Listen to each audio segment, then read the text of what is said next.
Vamos lá.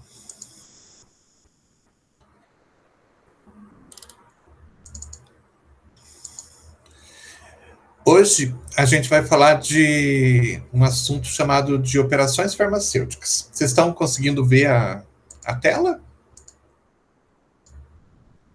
Está Sim, aparecendo para vocês? Tá.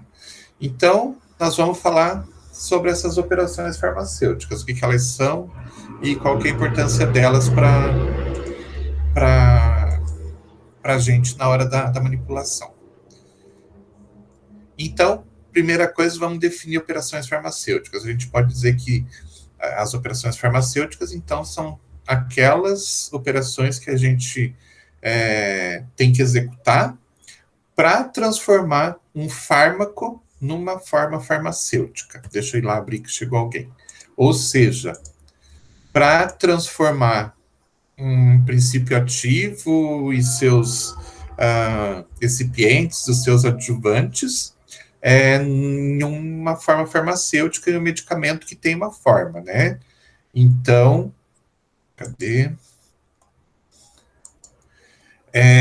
Geralmente, para eu fazer esse processo de transformar uma matéria-prima, um pó, por exemplo, em um comprimido, um pó, em uma cápsula, eu vou precisar fazer várias operações diferentes, são várias etapas diferentes. Então, imaginem que eu vou fazer uma cápsula.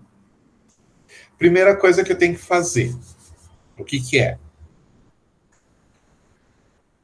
O que vocês me dizem? O que eu tenho que fazer por primeiro, assim?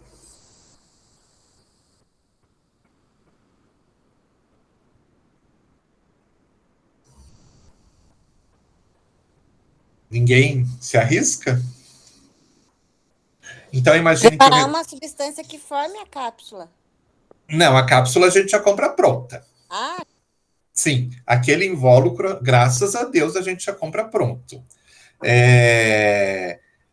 Então, na verdade, o que eu vou fazer é fazer o preenchimento dela. Então, colocar o medicamento ali dentro. Graças a Deus, porque se tivesse que fazer, daí ia dar um trabalho assim fenomenal. Ia ter que cobrar bastante caro por isso. Mas não, a gente compra ela pronta e daí a gente coloca o fármaco ali dentro. Então, vamos lá. Primeira coisa, chegou a receita, né? Deixa eu abrir lá que chegou mais alguém. Chegou a receita, eu vou analisar a receita e vou então, ver se está tudo certinho, ver se eu tenho as matérias-primas, tudo. Foi aprovado, vai lá para dentro do laboratório. Quando vem a prescrição, quando vem a receita, vem lá, omeprazol 20 miligramas. Isso quer dizer que cada cápsula que eu for fazer, eu vou ter que pesar 20 miligramas e colocar 20 miligramas dentro dessa cápsula, né? Mas geralmente vem para fazer, não para fazer uma só, mas para fazer várias, 30 cápsulas, 60 cápsulas, assim por diante. Então, a primeira operação que eu faço, que não é uma operação farmacêutica, mas é uma operação, é de calcular a quantidade total de omeprazol que eu vou precisar para colocar dentro dessas 30 cápsulas que seja. Depois disso, eu tenho que ir para a primeira operação que a gente chama de farmacêutica. Eu vou ter que pesar esse material. Eu peso esse material, né? Já verifico a necessidade. Alguém colocou uma pergunta aqui? Verifico a necessidade de utilizar algum recipiente, porque pensem assim, eu não vou pegar o omeprazol porque o omeprazol é um caso à parte. Mas pensem que eu vou fazer uma cápsula de, sei lá, de paracetamol. Paracetamol não dá. Vou fazer uma cápsula de diclofenaco, adoro diclofenaco, né? E a concentração que o médico pediu foi de 50 miligramas. Aí, se eu for pesar os 50 miligramas sozinho, eu vou ver que dá uma quantidade muito pequena. E a cápsula que eu tenho, se eu colocar aquele diclofenaco ali dentro, o que vai acontecer? Esse diclofenaco vai tomar uma pequena parte da cápsula. E uma grande parte dessa cápsula vai ficar vazia. Porque cabe muito mais do que 50 miligramas ali dentro daquela cápsula. Então, quando eu colocar os 50 miligramas ali dentro, vai sobrar um espaço vazio enorme.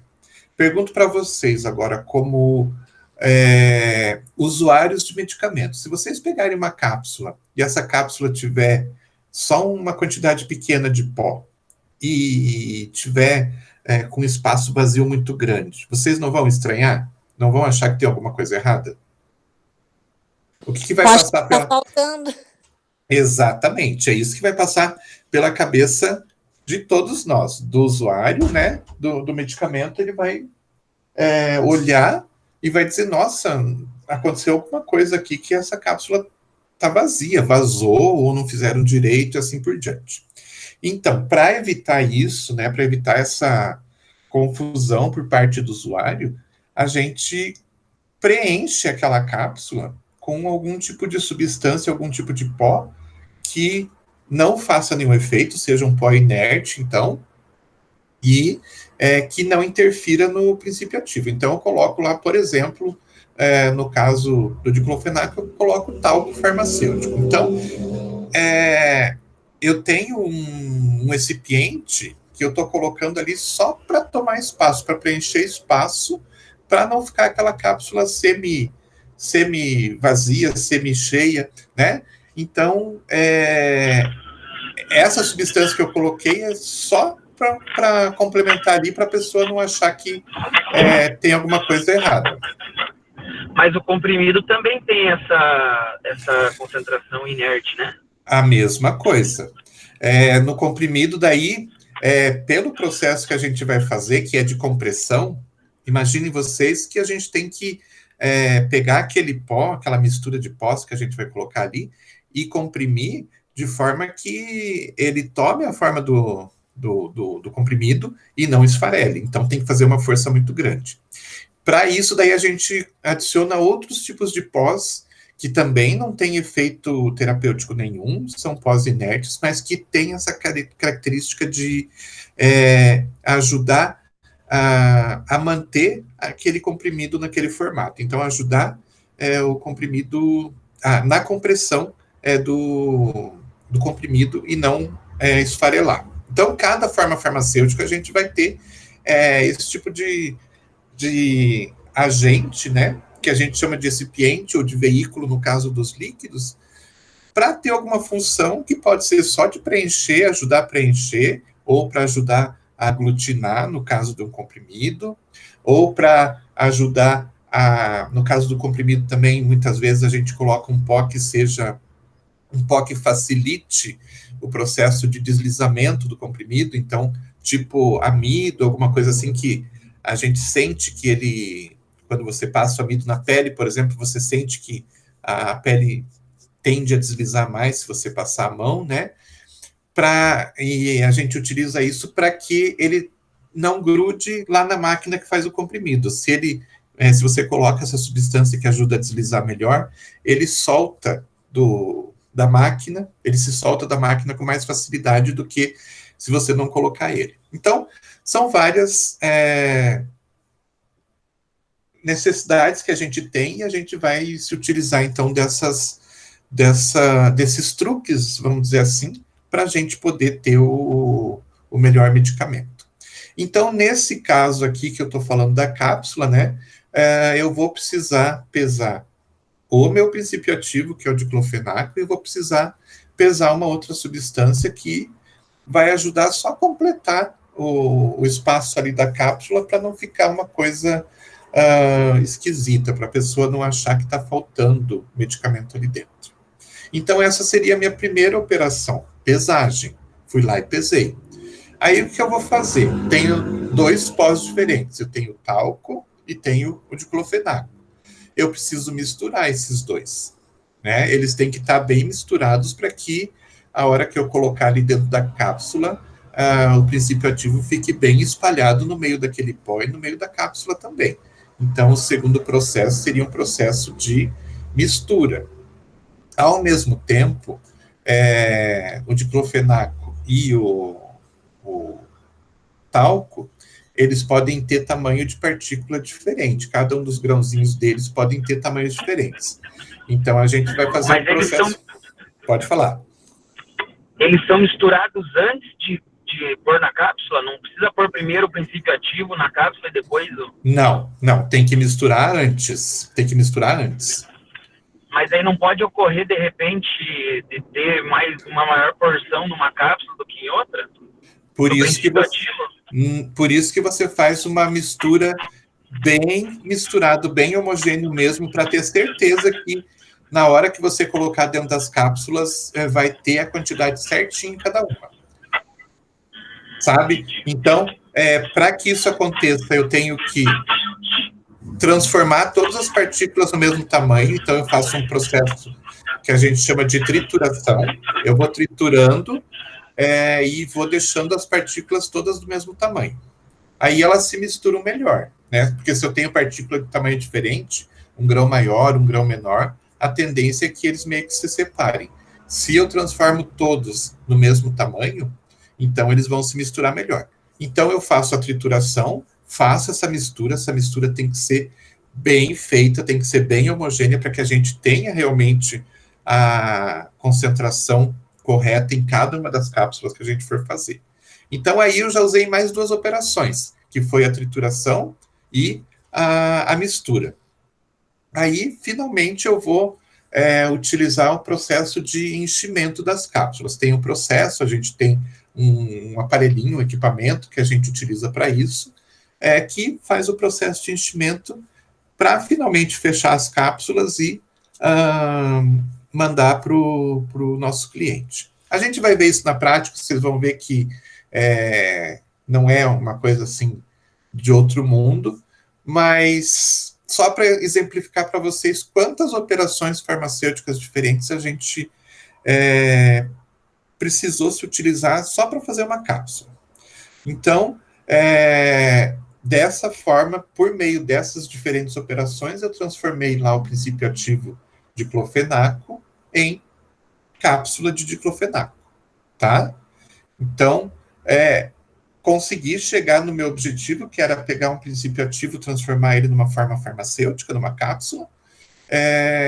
Para isso, eu precisei me utilizar de algumas operações farmacêuticas, tá? E, claro, como eu acabei de falar, a gente tem que fazer um processo de mistura certinho, né, para que a gente tenha o princípio ativo bem misturado ali no meio e que, dessa forma, quando eu preparar as cápsulas, cada cápsula tenha a concentração certinha, mas cada uma dessas etapas, né, cada operação que eu fiz tem que ser muito bem feita, porque uma vai influenciar na outra. A primeira etapa é a pesagem. Se eu pesar de forma errada, eu já vou comprometer todo o meu trabalho lá na frente. Pesei de forma correta, pesei a quantidade exata, tudo certinho. Fui para operação seguinte, que é a trituração. Não triturei, né? Simplesmente fiz de conta que dei uma triturada ali, as partículas estão de tamanhos diferentes. Pelo fato de eu ter partículas de tamanho diferente, elas vão ter pesos diferentes. A tendência é que, mesmo sendo um pó, as partículas maiores e mais pesadas vão para o fundo. Então, no meu recipiente, mesmo que depois eu tente misturar direito, a tendência é que as partículas maiores vão para o fundo e as menores fiquem para cima. Isso vai fazer uma diferença na hora da mistura, né, e na hora da colocação dentro das cápsulas. Então, cada operação que a gente faz tem que ser muito exata, tem que ser muito certinha, porque o resultado de uma vai influenciar as etapas seguintes e o resultado final lá na frente. Tá certo? Quando a gente fala, então, de operações farmacêuticas, na teoria, sim, a gente divide elas em 2 grupos, aquelas que são operações físicas e aquelas que são operações mecânicas. O que é uma operação física e uma operação mecânica? Vamos ver. As operações físicas são aquelas que modificam, né, o estado físico dos corpos com que a gente está trabalhando. Essa modificação pode ser transitória ou permanente, então pode ser por algum tempo ou para sempre, mas não fazem alteração na composição química. Então, a composição química continua a mesma, eu só modifico mesmo o estado físico, a forma e tudo mais. Pode acontecer de duas maneiras, com alteração de temperatura e com a intervenção de um líquido. Precisa de um líquido para que essa operação aconteça. Com alteração de temperatura, pode ser com aumento de temperatura ou com a diminuição da temperatura. Tá? Então, com o aumento da temperatura, a gente vai ter processos como secagem. Então, você, por exemplo, tem um princípio ativo lá que você vai utilizar, e que esse princípio ativo ele tem uma tendência a segurar a umidade, reter a umidade do ambiente. Então, você vai precisar, antes de fazer o processo de manipulação desse princípio ativo, você tem que fazer alguma coisa para retirar aquela água que, de repente, aquele produto absorve. Então, eu vou passar por um processo de secagem. Secagem pode ser feito de várias formas, desde colocação no local com aqueles agentes dessecantes. Todo mundo sabe o que são esses agentes dessecantes? Todo mundo já deve ter visto no mercado aqueles potezinhos que a gente coloca para colocar dentro do guarda-roupa para tirar a umidade do guarda-roupa, né? Então, é uma sílica que tem dentro que absorve a água. Então, quando ela absorve essa água e não permite que o ambiente que está ali fique úmido. Então, a gente pode utilizar, por exemplo, um processo de secagem com a utilização de sílica. Você coloca dentro de um recipiente essa sílica, coloca o teu produto ali dentro, fecha, a sílica vai puxar toda a umidade que tem no ambiente, puxa a umidade também que tem na substância e acaba por secar a substância. Ou pode usar a temperatura, né? Colocar numa estufa, tal, para fazer esse processo de secagem. Liofilização vou deixar por último. Fusão é a transformação, então, de um estado sólido para o estado líquido. Então, é uma operação física também. Cristalização é um processo de produção de cristais. Existe um produto que é manipulado nas farmácias de manipulação, que é o peróxido de carbamida. Vocês já ouviram falar? Nunca ninguém ouviu falar?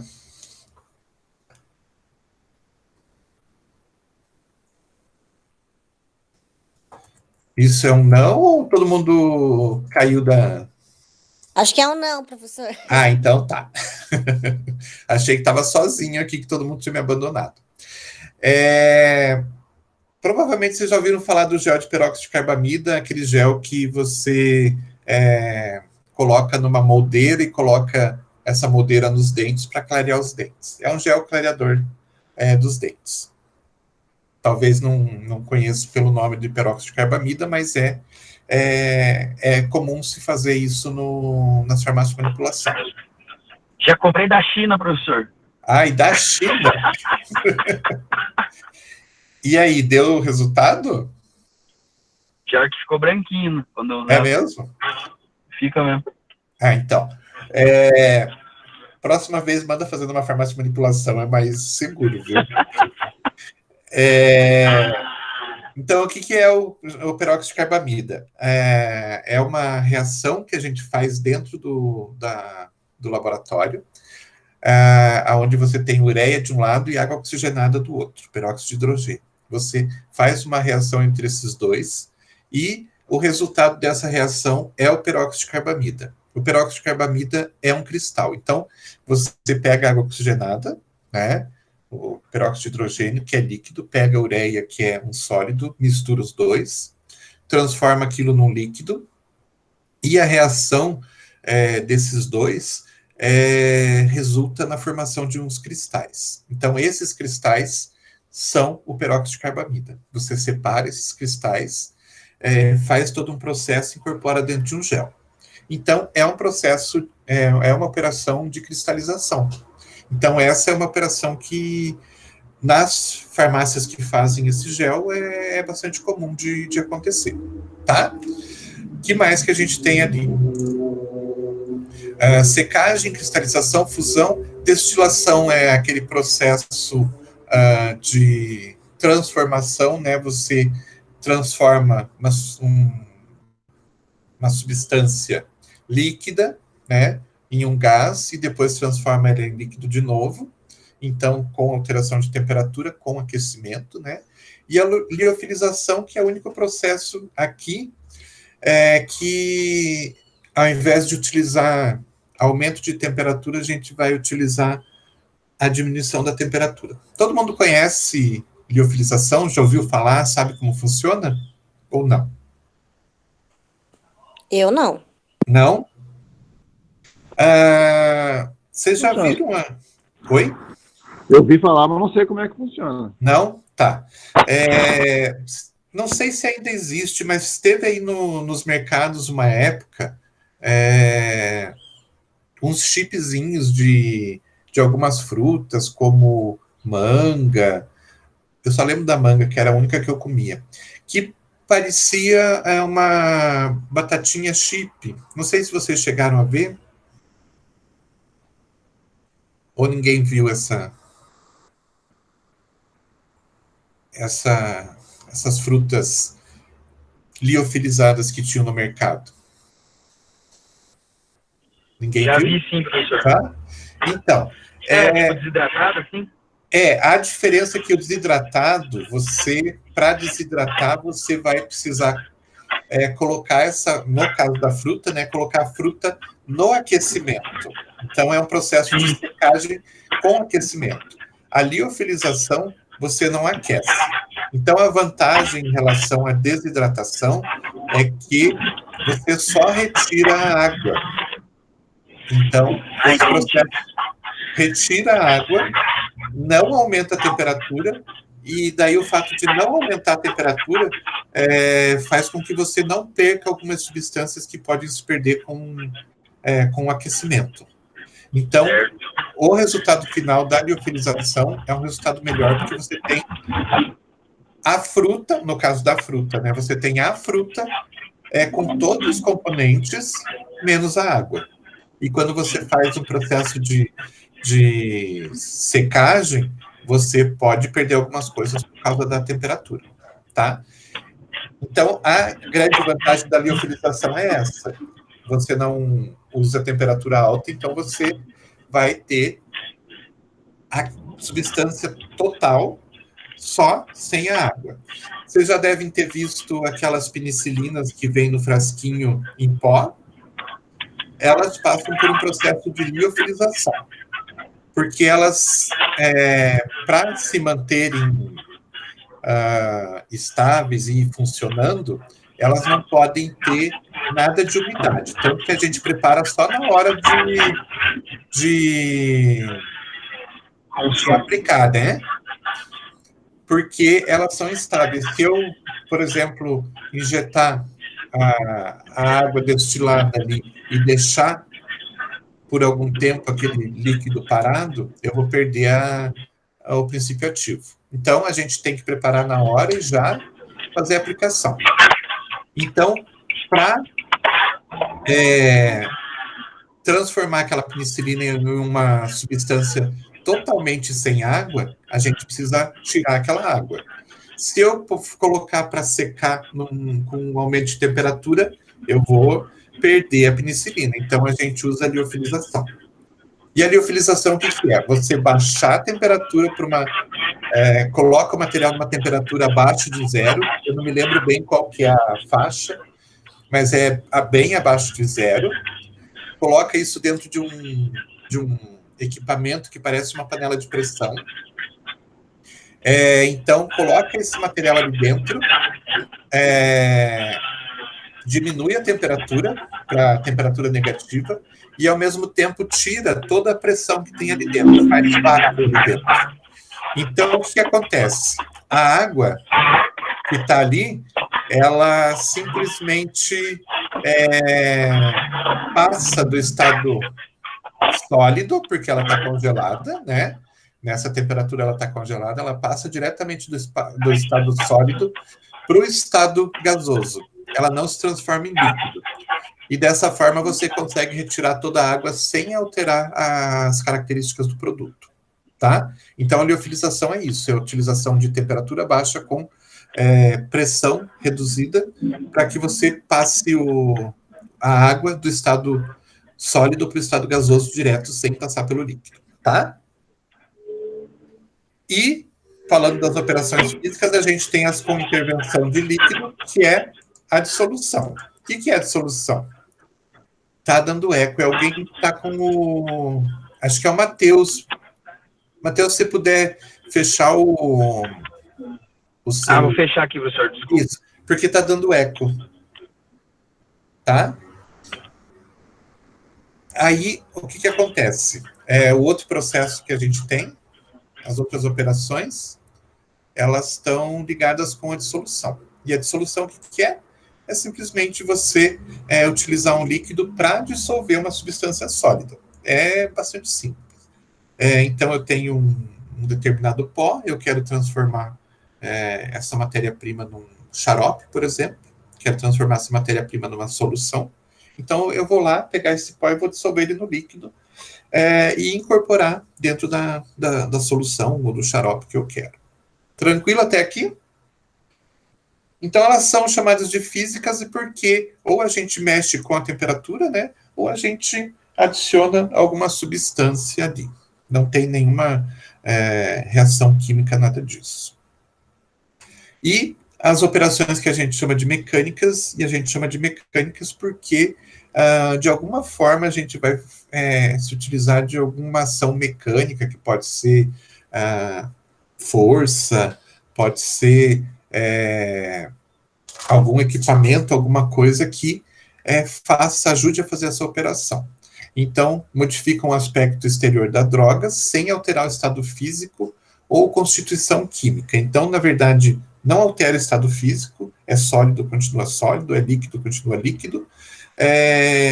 Pode mudar a cara dele, né? Por exemplo, eu pegar uma folha de uma planta seca e transformar essa folha num pó. Ela continua sendo a folha, ela continua sendo sólida, né? Ela só foi triturada, eu só mudei, então, as características físicas dela. E também sem mudar a constituição química. Então, dentre as operações mecânicas, a gente tem as operações de separação e de divisão. Separação pode ser de sólidos, que como no caso da triagem e da tamização. Então, imaginem que a gente está trabalhando com planta seca. E você compra lá a planta seca do seu distribuidor e você vai utilizar essa planta no preparo de algum medicamento. Então, digamos que essa planta que você vai utilizar, a parte usada dela é a folha. Então, quando o produtor, né, o seu fornecedor, colhe, bota para secar, tudo mais, ele vai colocar as folhas para secar, mas junto pode ir algum ramo, alguma coisa. Os processos de secagem geralmente são feitos em ambiente aberto, dentro de um barracão, mas fica tudo exposto, de repente pode cair uma mosca ali, um bichinho qualquer, ou pode vir um bichinho junto na hora que é colhido. Então, antes de utilizar, você vai pegar esse material e vai fazer um processo de catação mesmo, né? Procurar tudo que é folha, separar, e o que for ramo, o que for outras partes contaminantes, você vai jogar fora. Então, isso a gente chama de triagem. Outra forma de separação de sólidos é o que a gente chama de tamização. Então, dentro da farmácia de manipulação, a gente tem um grupo de tamizes com diferentes malhas. Falando agora num português que daqui para frente vocês têm que esquecer quando falarem de farmacotécnica, né? Vocês vão começar a usar tamiza e tamização e vão esquecer a palavra peneira e peneirar, tá? Tamizes são peneiras que têm malhas de tamanhos diferentes. Então, a gente tem vários tamizes na farmácia de manipulação, cada um deles com uma malha diferente, mais abertas ou mais fechadas, para gente conseguir tamizar ou peneirar os diferentes pós que a gente precisa para que eles fiquem todos do mesmo tamanho. Então, como eu falei para vocês antes, a gente precisa triturar, né, os pós para que eles fiquem do mesmo tamanho, e para ter certeza que eles estão do mesmo tamanho, eu vou colocar numa peneira com uma malha lá específica, para que eu consiga separar aqueles que já estão no tamanho certo daqueles que eu vou precisar continuar triturando. Então, isso é um processo que a gente chama de separação. Você vai separar as partículas maiores das menores pelo processo de tamização. Peneira lá em casa, na cozinha, né? Tamiz dentro do laboratório. Beleza? Tem também uma operação mecânica de separação de sólido que está contido em líquido ou de líquido immiscível. Então, eu tenho lá 2 líquidos, óleo e água, eu quero separar, eu vou utilizar o processo de decantação, que é colocar no decantador, né? Os líquidos vão se separar, daí eu tenho... Vocês lembram do decantador, como é que é? Tem um processo, é um frasco que você tem uma torneirinha embaixo e você consegue retirar aquele que está na parte de baixo e consegue separar os 2 líquidos. Centrifugação é um processo de separação de sólidos que estão em líquidos.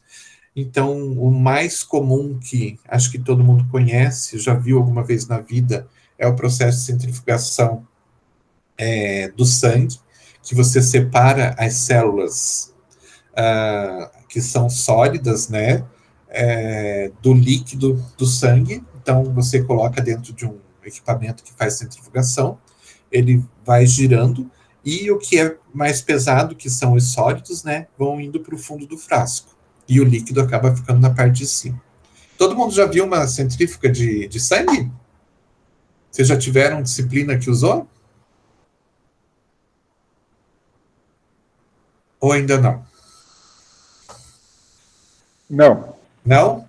Mas Não. logo, então, vocês vão ver isso aí. Daí vocês vão entender direitinho como é que é. É mais ou menos o que a gente tem em casa na máquina de lavar, que tem a função de centrifugação, né? Ela acaba separando um do outro. Outro processo que a gente tem é o processo de filtração, né? Que eu separo os sólidos dos líquidos. Então, o que é sólido fica retido no papel de filtro ou na película de filtragem, seja lá o que for. E, por último, tem o processo de clarificação, que era muito utilizado antigamente na farmácia de manipulação. Hoje já não se utiliza mais, porque a gente tem processos de filtração que são melhores.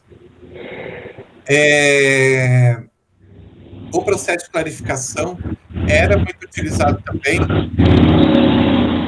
Quem que está com o Giovanni? Você pode fechar o... Fechei aqui. Desculpa, senhor.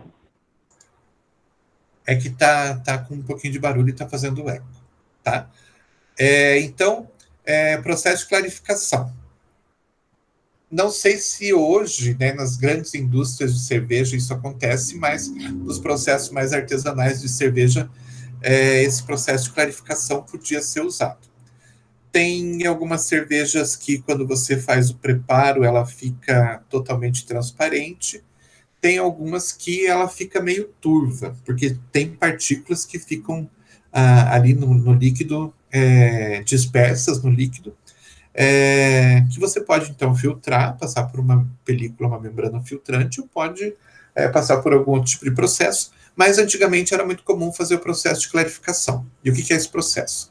Pegar clara de ovo, bater a clara em neve, misturar nesse líquido, e as partículas todas acabam se grudando nessa clara em neve. Então, você fazendo uma certa agitação ali, as partículas vão se ligando com a clara em neve e vão saindo do líquido. E depois você só pega essa clara em neve que fica na superfície, retira e leva junto todos aquelas substâncias que estavam dando aquela característica turva no líquido.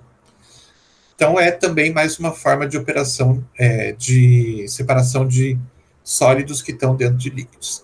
E, finalmente, a gente tem as operações de divisão, que podem ser divisão de sólidos ou de líquidos. A divisão de sólidos é quando você quer realmente transformar uma determinada droga, uma planta, digamos, uma folha inteira em algum tipo de pó. Então, você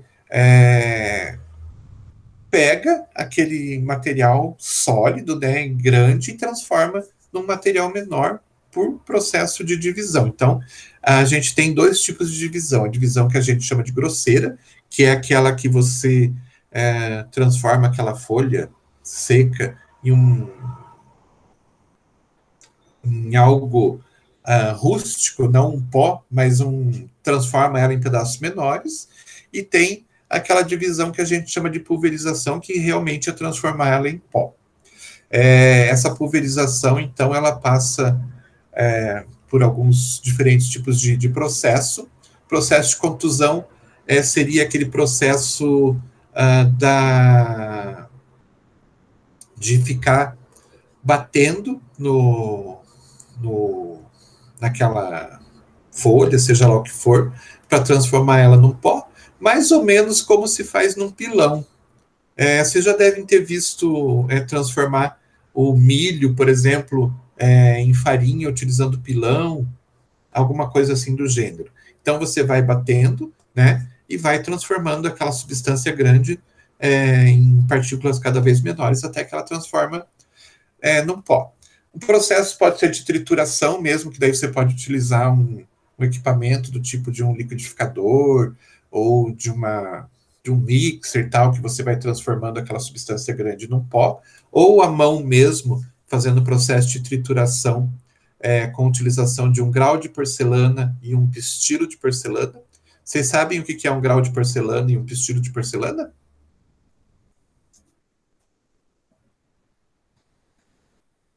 Eu tenho uma foto aqui, eu vou mostrar para vocês mais ou menos. Aqui dá para ver mais ou menos a pessoa com um grau de porcelana e um pistilo de porcelana. E aqui... Cadê?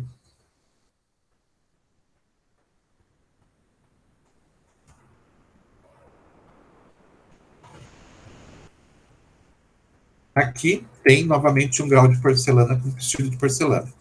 E o que é? São um recipiente e um pilãozinho de porcelana, onde você coloca o pó ali dentro e você começa a esfregar esse pó nas paredes do grau de porcelana.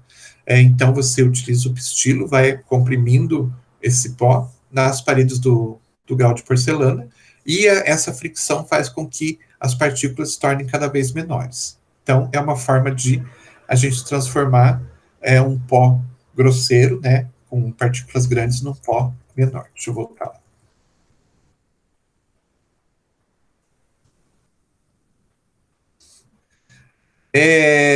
E a devigação é quando você se utiliza de algum tipo de líquido para transformar esse pó em um pó mais fino ainda. Então, por exemplo, eu posso pegar esse pó que eu estava triturando no grau de porcelana, colocar uma substância líquida, volátil, que transforme aquilo numa pastinha, e quando eu transformo aquele pó numa pastinha,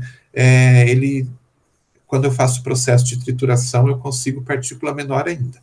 Vou então comprimindo, esfregando o pó nas paredes de porcelana, e com o passar do tempo, essa substância líquida que está colocada ali, que é volátil, ela acaba por desaparecer, e o pó se transforma num pó sólido de novo. E quando ele se transforma num pó sólido de novo, ele já está bem mais fino. E a última operação de divisão é a operação de divisão de líquidos, que, como exemplo, a gente tem emulsificação. Emulsificação é a transformação de duas substâncias que não se misturam em uma fase só. Duas substâncias que não se misturam, que normalmente Se eu colocar as duas juntas, elas vão fazer 2 fases, e eu consigo, então, pelo processo de emulsificação, transformá-las numa fase só. Deixa eu ver como é que vocês são prendados ou não. Quem aqui sabe fazer maionese?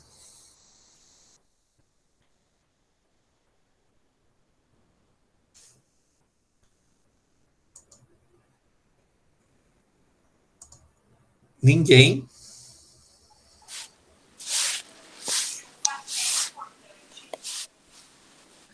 Gente, ninguém sabe fazer maionese? Acho que o povo tá com preguiça de responder, professor. Eu tô achando. Eu sei. Não é possível que ninguém saiba fazer uma maionese. Sei sim. Como é que você faz? Eu cozinho o ovo, depois pego a gema, misturo com uma gema crua e Tá? vou colocando o azeite e engrossando. Depois coloco sal e um pouquinho de vinagre. Pronto. Tá pronto. Super fácil. Então, é super fácil, né? Não tem segredo. Muito bem. Então, pensa assim. Você está colocando azeite, né? E na mesma mistura você está colocando vinagre. Tem gente que coloca limão, né? É uma substância ácida para dar aquele sabor ácido. Se você pegar o óleo e colocar o suco de limão em cima, só, eles vão misturar?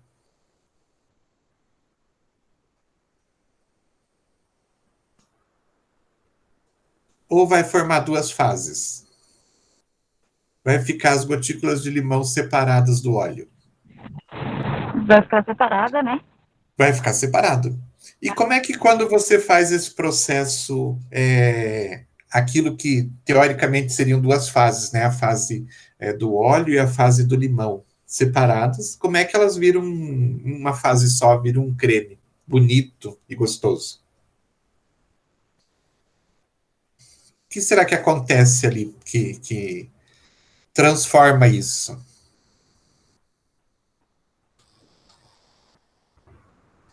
O que vocês acham?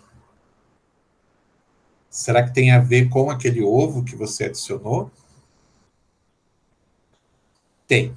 Então, dentro da farmácia de manipulação, vocês vão ver isso acontecer. Não que a gente faça maionese dentro da farmácia, mas a gente faz creme. E é exatamente isso.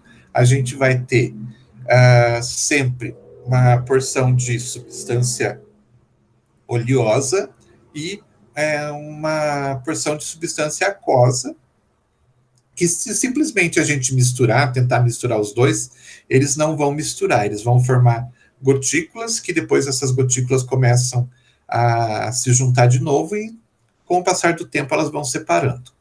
Quando a gente coloca, no caso, né, da maionese, o ovo, que tem lecitina, que é uma substância que a gente chama de emulsificante, quando a gente vai preparar um creme lá na farmácia de manipulação, também a gente coloca uma substância que tem essa característica de fazer essa ação de emulsificação, que é fazer com que, quando a gente agita os dois, eles começam a formar gotícula, uma dentro, gotícula de água dentro do óleo, ou gotícula de óleo dentro da água, a gente consegue fazer com que esse agente emulsificante se ligue entre uma gotícula de água e uma gotícula de óleo. Então, esse emulsificante, ele tem na sua estrutura, uma parte da estrutura que se liga em óleo e a outra parte da estrutura que se liga em água.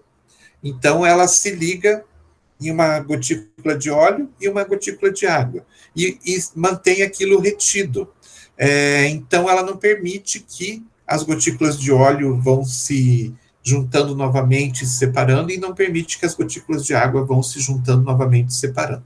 A gente vai ver isso mais lá na frente, mas só para vocês terem uma noção, que quando a gente fala em operação de divisão de líquidos, e a gente fala de emulsão, a gente está falando, então, de 2 substâncias que não se misturam, que no preparo do creme, se vocês forem olhar lá no microscópio, vocês vão ver gotículas de água, vão ver gotículas de óleo separadas, elas não se transformam num produto só, elas continuam separadas, só que estão separados em partículas bem pequenininhas, né? Então a gente tem essa divisão, elas estão divididas em água e óleo, continuam divididas, mas está uma dentro da outra, e com o auxílio desse agente emulsificante, elas não conseguem voltar a se unir as gotículas de água uma com a outra e nem as gotículas de óleo uma com a outra. E elas ficam, então, nesse estado. E a gente visualiza esse estado, né, a olho nu, como um creme. Eu vou explicar melhor depois, mais lá na frente, mas só para vocês saberem que é uma operação que a gente chama de divisão, porque a gente divide a água e o óleo para poder fazer a emulsão. Tá certo? Muito bem. Tá, e na prática farmacêutica, no dia a dia? Algumas dessas atividades, elas são utilizadas, algumas não são. São mais difíceis. Mas 3 são imprescindíveis, a gente utiliza direto, e essas 3 é sempre bom a gente reforçar da importância delas. A primeira é a pesagem, a segunda é a tomada de volume, ou seja, medir um líquido, e a terceira é a mistura, como eu falei lá anteriormente. Esperem aí que alguém escreveu alguma coisa. Seria igual ao hemogel? Mais ou menos. Hemogel é um pouquinho diferente. Tem uma característica bastante semelhante, mas não é exatamente a mesma coisa. A gente vai voltar a falar disso lá na frente, tá? Melhor a gente não adiantar as coisas para não trazer confusão, tá bom? Vamos voltar ali. Beleza? Beleza. Lá na frente a gente vê direitinho. Então, essas 3 operações, elas são imprescindíveis que você faça da maneira correta, seja extremamente exato, preciso, porque qualquer desvio que possa acontecer pode trazer um problema bastante grave. Então, lembrando, né, que a quantidade de princípio ativo que precisa conter na formulação tem que ser respeitada. Então, se é um princípio ativo que está na forma sólida, eu tenho que pesar ele com exatidão. Se está na forma líquida, eu tenho que medir com exatidão, porque, de repente, pode ser que, se eu não seguir essa regra, o paciente tenha uma subdose ou uma dose excessiva de medicamento. E lembrem-se, né, que tem medicamentos que a diferença entre a dose terapêutica e a dose tóxica é muito pequena. Então, a gente tem que tomar bastante cuidado com isso. Ser bastante preciso, tá? E, da mesma forma, quando a gente precisa que o fármaco seja liberado, a gente precisa que ele seja liberado da forma adequada, aos poucos, né? Então, por isso que a mistura é bastante importante também, para evitar, né, de repente você tomar uma cápsula, por exemplo, e o princípio ativo está todo num determinado local, e quando a cápsula abre, ela solta tudo aquilo de uma vez só, e ao invés de, né, aos poucos, liberando o princípio ativo, liberar tudo de uma vez e, de repente, trazer um problema na absorção e tudo mais do medicamento. Então, falando rapidamente da pesagem, tem que ser bastante preciso, tem que seguir todas as regras, vocês precisam conhecer as balanças, saber como que trabalham com as balanças, características delas, para que vocês realmente tenham os bons resultados. Se vocês forem precisos, mas vocês não atentarem na balança, nos cuidados que tem que ter com a balança, por exemplo, verificar se ela está nivelada, tem um nível ali que você tem que sempre verificar se ela está nivelada, pode ser que a balança pese errado. Se vocês não respeitarem algumas regras, como, por exemplo, não utilizar a balança logo que liga, esperar ela estabilizar, esquentar, entre aspas, pode ser que pesem e não pesem de forma correta, e assim por diante. Algumas falhas que a gente tem no processo de pesagem que podem ser problemáticas, né? Principalmente, a principal falha é a interpretação ou conversão de unidades. De repente, até pela própria escrita médica, né? Às vezes os médicos, vocês sabem que não escrevem com parece que não escrevem com muito boa vontade, você precisa interpretar o que está escrito ali. E nessas, o médico, às vezes, quando ele escreve lá miligrama, ele escreve de uma forma tão ruim que você não consegue interpretar direito, não consegue saber se aquilo é grama, miligrama, micrograma, e assim por diante. Então, é importante que vocês saibam, para cada matéria-prima, né, qual que é a faixa normal de utilização. Então, se você pega lá omeprazol, e você não consegue entender direito, você vê lá que é 20, mas você não consegue entender direito se é miligrama, se é grama, se é quilos, né, que o médico escreveu, você, né, tendo a noção da faixa de utilização, você sabe que a faixa de utilização é 10 a 40 miligramas, né, então você sabe que aquilo é miligramas que ele está escrevendo. Outra coisa que traz bastante confusão é a questão de microgramas, porque tem gente que utiliza... não é aqui. Deixa eu escrever aqui direitinho. Tem gente que utiliza microgramas. Não, peraí. Então, mais ou menos. Eu não sei escrever direito com o mouse, tá? Escreve microgramas assim. Tem gente que escreve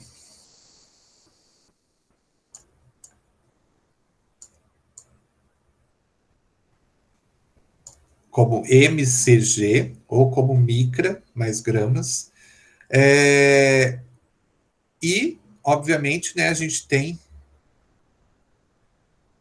miligramas que se escreve assim. E, às vezes, o prescritor, ele escreve de um jeito, escreve de outro. Eu, como estou escrevendo aqui com o mouse, né, esse micro talvez não tenha cara de micro, mas tenha cara de M, dá para confundir aqui. Ou, quando se escreve MCG, o C está desaparecido ali. Então, a gente tem que tomar bastante cuidado com isso. Deixa eu usar a borracha aqui. De repente, falhou um pouquinho na hora de ele escrever, e o micrograma ficou parecido com o miligrama, e assim por diante. Então, tem que tomar bastante cuidado, porque entre micrograma e miligrama a gente tem uma diferença bastante grande, né? Então, é um tipo de falha bastante comum e que a gente tem que evitar. A grande vantagem que a gente tem hoje é que praticamente todas as farmácias de manipulação têm um sistema, né? E esse sistema, ele é alimentado com informações, e ele tem as informações lá de todas as matérias-primas, faixa de utilização e tudo mais. Quando, de repente, alguém está digitando lá a receita para colocar dentro do sistema e digita alguma coisa errada, ou digita o que está escrito ali e isso está fora da faixa de utilização normal, o próprio sistema já avisa, olha, está fora da faixa de utilização normal, você quer que continue assim mesmo ou quer confirmar isso? Então, essas falhas, elas acabam por serem barradas muitas vezes lá no começo, na digitação da receita. Mas a gente tem que ficar sempre de olho. Outra falha comum é quando a gente tem, na verdade, a gente compra a matéria-prima e a matéria-prima vem na forma de sal. Então, a gente tem uma receita de fluoxetina, por exemplo, o médico manda lá, fluoxetina 20 miligramas. O que ele quer que eu coloque nessa cápsula de fluoxetina? Ele quer que eu coloque 20 miligramas de fluoxetina. Ah, mas o que eu comprei é cloridrato de fluoxetina, e não fluoxetina base, como a gente chama, que é só fluoxetina mesmo. Então, tem diferença? Tem. Então, qual que é a diferença? A fluoxetina base, que é aquele que ele quer 20 miligramas, tem um peso molecular de 309,33. A fluoxetina que eu comprei, que é fluoxetina cloridrato, que é um sal, ela tem um peso molecular de 345,79. Por quê? Porque o cloridrato que está grudadinho ali no fluoxetina aumenta o peso dessa substância. Então, eu tenho uma certa diferença de peso molecular do cloridrato para a fluoxetina base. Então, quando eu compro essa fluoxetina na forma de sal, eu tenho que descontar aquele peso do cloridrato que está ali junto, né? Para eu ter 20 miligramas, eu vou ter que pesar uma quantidade um pouco maior para descontar aquela quantidade do cloridrato que está indo ali junto. Então, ao invés de pesar 20 miligramas, eu vou ter que pesar um pouco mais. E como é que eu faço isso? Então, cadê?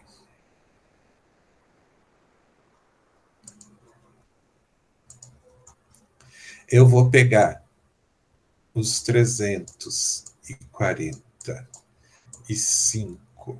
Nossa, tá bonito, hein? 79. Vou dividir pelo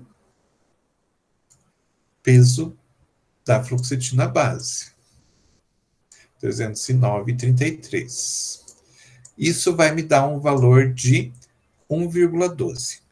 Já foi corrigido aqui, é 1,11, lá. Então, já arredondei.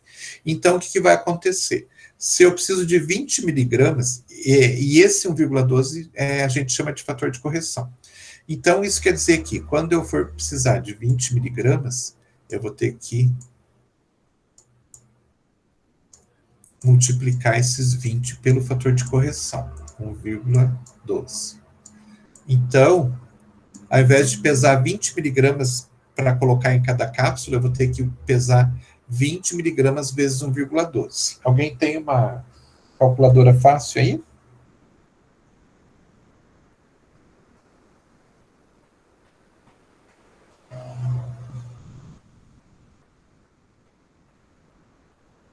Deixa eu ver aqui. Se eu acho minha calculadora. 20 vezes 1,12. Então, na verdade, ao invés de pesar 20 miligramas para colocar em cada cápsula da cloridrato de fluoxetina, eu tenho que pesar 22,4 gramas. Nesses 22,4 gramas, descontando o peso do cloridrato, eu tenho 20 miligramas de fluoxetina. Ficou claro isso? Sim. Beleza. Tem alguns casos de alguns medicamentos, algumas substâncias que existe uma necessidade de a gente se utilizar de algum tipo de método para a gente conseguir pesar. Por exemplo, hormônio T3. Qual que é a concentração normal de hormônio T3? 25 microgramas. É em microgramas. Eu não tenho balança que consiga medir em microgramas. Então, o que eu preciso fazer? A gente faz o que a gente chama de diluição. Então, eu pego lá... Por que eu faço essa diluição? Na verdade, eu tenho que aumentar o volume desse hormônio para que eu consiga pesar ele. Então, o que eu faço? Eu pego e diluo esse hormônio. Então, eu peso o hormônio, digamos lá, 1 grama desse hormônio e coloco em 99 gramas de uma substância inerte, que eu coloquei ali só para ajudar realmente a dar peso. Então, o que eu faço? Misturo 1 grama do hormônio T3 em 99 gramas de... Vamos pegar amido, por exemplo. De amido, e faço uma mistura. Isso quer dizer o quê? Nesses 100 gramas que resultaram, eu tenho misturado ali dentro 1 grama de hormônio. Então, se eu preciso 1 micrograma desse hormônio, eu vou ter que pegar 100 microgramas oh meu Deus, dessa mistura que eu fiz, que eu sei que daí dentro dessas 100 microgramas tem contido 1 micrograma do hormônio. 50 microgramas do hormônio, eu vou pegar quanto? 500 da mistura. Porque pegando 500, eu sei que ali dentro vai estar contido 50 microgramas. Ficou claro isso? Sim. Beleza. É uma exceção que a gente tem dentro da farmácia de manipulação, mas a gente precisa disso para a gente poder pesar as matérias-primas. Caso contrário, a gente não tem uma balança que pese quantidades tão pequenas. Outra coisa que a gente tem e que tem que tomar bastante cuidado é observar as matérias-primas que a gente compra. Muitas vezes a gente vai encontrar matéria-prima que ela não vem pura, ela vem diluída. Então, por exemplo, quando a gente compra a vitamina E, vem escrito lá que a vitamina E é 50%, ou seja, metade daquilo que está dentro do pacote, eu compro 1 quilo de vitamina E, meio quilo é vitamina E pura, meio quilo é excipiente. Então, é meio a meio. Então, o que eu faço? Eu pego, como é 50%, eu pego 100, que seria 100%, dividido pela concentração que ele vem, e vai me dar um fator. Então, dividindo 100 por 50, eu tenho 2. Beta-caroteno, ele vem a 10%, ou seja, de cada quilo que eu compro, 100 gramas é beta-caroteno, 900 gramas é algum recipiente que está ali dentro. Então, o que eu faço? Pego 100%, divido por 10%, que é a concentração que ele vem, vai me dar um determinado valor, que é 10. Então, eu sempre vou aplicar esse fator quando eu for pesar essas substâncias. Então, vem lá para fazer uma cápsula de vitamina E, 1 grama, tá? Então, o que eu faço? 1 grama, como ela vem diluída, eu tenho que utilizar o fator. Eu vou multiplicar pelo fator. O fator é 2. Então, para ter 1 grama dessa vitamina E, eu vou precisar pesar 2 gramas. Tá certo? Então, esse é o fator que a gente se utiliza para corrigir essas concentrações. E a gente tem também, em alguns casos, os líquidos. Por exemplo, a gente tem o ácido glicólico, geralmente ele vem a 70%. Então, eu tenho que fazer um cálculo também. Deixa eu até voltar ali e fazer o cálculo para vocês. Ácido glicólico vem entre 70%. Então, se vier uma prescrição lá de ácido glicólico, 10%. 10 gramas. 10 ml. Glicólico. E para colocar 10 ml na formulação. E ele veio a 70%, isso quer dizer o quê? Que em cada 100 ml de ácido glicólico, na verdade, eu tenho 70 ml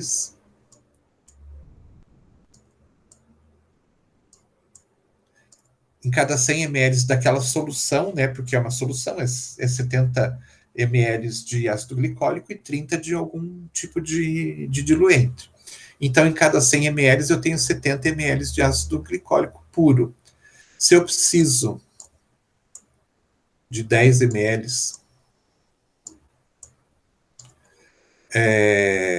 para colocar na formulação, eu vou ter que pegar quanto dessa solução?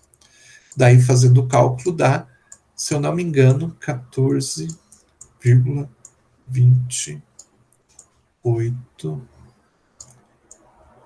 ml. Então, Como ele é diluído, se eu pegar 10 ml dessa solução e colocar aqui na minha formulação, na verdade eu estou colocando de ácido glicólico mesmo só 7 ml, o resto é diluente. Então, para eu conseguir ter 10 ml mesmo, eu tenho que pegar o volume de 14,28. E esse valor aqui responde a pergunta da questãozinha que eu coloquei lá para vocês hoje, tá bom? Só encerrando aqui para não ficar muito pesado para vocês. As balanças vão influenciar também, dependendo do tipo de balança que a gente tem. A gente vai ter uma faixa de pesagem, a gente tem que respeitar isso. Então, a gente tem 4 tipos, as balanças chamadas de Roberval, as balanças chamadas granatárias, as semi-analíticas e as analíticas. As balanças Roberval são essas de 2 pratos, elas pesam, o mínimo delas é 1 grama, então, para as farmácias de manipulação, elas não servem. Para a indústria farmacêutica que vai fazer uma produção maior, talvez elas sejam adequadas. As granatárias, então, a gente tem este caso aqui da esquerda, que era a balança padrão das farmácias de manipulação quando não existia balança eletrônica, pesam de 0,01 grama, né, a partir de 0,01 grama, e elas eram muito utilizadas nas farmácias de manipulações. Hoje não mais, porque dão muito trabalho. A gente prefere uma balança eletrônica mesmo. Essa aqui do lado é semelhante a essa na questão do peso, e também não é muito utilizada, não é utilizada nas farmácias de manipulação. As que são utilizadas são a semi-analítica, precisão de pesagem a partir de 0,001 grama, e são bastante utilizadas para o dia a dia, para produção mesmo de medicamentos. E para a área de controle de qualidade, a gente utiliza as balanças analíticas que pesam, então, tem uma precisão ainda maior, pesam aí a partir de 0,0001 grama, tá? Então, cuidados que tem que ter com a balança acertar o nível. Como eu falei para vocês, ela tem um nível e a balança tem que estar nivelada no local onde ela está colocada. A gente deve utilizar recipientes leves ou compatíveis para pesagem. Então, pensem que uma dessas balanças que a gente utiliza aqui na alimentação mesmo, elas podem pesar aí vamos pensar que tem várias faixas, por exemplo, de 50 a 400 gramas, ou de 100 a 250 gramas. Então, qualquer coisa que eu colocar, qualquer recipiente que eu colocar aqui no prato da balança, que seja pesado, ela já vai começar a contar um peso, né? Então, se eu coloco um frasco muito pesado, às vezes o frasco já pesa mais do que a faixa de detecção da balança. Então, tem que tomar muito cuidado. Geralmente, a gente utiliza um papel, alguma coisa bem leve para não interferir muito no processo de pesagem. E mais, a balança tem que estar tarada. A tara, na verdade, colocar ela no 0 para começar a pesar, porque conforme que você vai colocando, ela vai mudando a faixa de pesagem, então a gente tem que zerar sempre. E sempre deixar a balança estabilizando por pelo menos 15 minutos, ou seja, ligar a balança e esperar 15 minutos antes de começar a utilizar, para que ela realmente estabilize e comece a pesar direitinho. Outra operação que é bastante importante é a tomada de volume, né? Então, líquidos a gente vai pegar determinados volumes e a gente tem que ser bastante preciso também. Então, a gente tem 4 tipos de vidraria que são utilizadas no laboratório. As pipetas são as mais precisas, então, quando a gente precisa de uma quantidade pequena de volume, a gente deve se utilizar de pipeta. A segunda mais precisa é a proveta, então, quando a gente precisa de um volume maior e precisa de precisão, a gente vai para a pipeta. O terceiro mais preciso é o cálice. Quando a gente precisa de grandes volumes, a gente utiliza o cálice. E o que não tem precisão nenhuma é o Becker. Então, a gente nunca utiliza o Becker para medir absolutamente nada. Vejam que a escala dele aqui é muito distante entre os diferentes volumes. Então, a gente não deve utilizar este aqui para medir volumes, tá? Esse aqui a gente utiliza só para receber os líquidos, para fazer algum outro tipo de operação. Aí, quando vocês forem no laboratório, qual que vai ser a vidraria que vocês vão utilizar já de início, assim, para medir? Esta aqui. Tá errado, tá? Então, pequenos volumes, sempre a gente utiliza pipeta, volumes um pouco maiores a gente utiliza proveta, volumes grandes a gente utiliza o cálice e nunca o Becker. Mas, lá no laboratório, como vocês vão ter mais facilidade de encontrar essa vidraria aqui, vocês vão querer medir nessa vidraria. E daí eu vou ter que pegar no pé de vocês. E por último, a mistura. A gente já falou da mistura como ela é importante, né? Então, a mistura faz com que eu tenha como resultado todos os pós que estão colocados ali no mesmo tamanho, porque eu trituro e misturo ao mesmo tempo, né? E, ao mesmo tempo, eu tenho, então, o pó do mesmo tamanho e tenho todos os diferentes pós que a gente tem ali misturados de forma homogênea, para evitar aquilo que foi perguntado lá no começo, de repente, se não pode acontecer de um pó ficar mais concentrado numa cápsula, no comprimido, do que no outro. Quando a gente faz o processo de mistura correto, a gente não tem esse problema.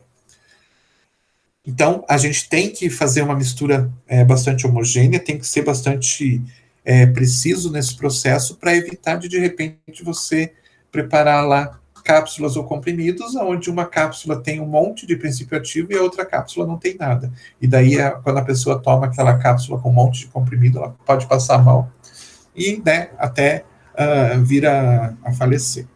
Então, para evitar isso, a gente tem que ser bastante preciso nesse processo. Ok? No caso da dissolução, a mesma coisa.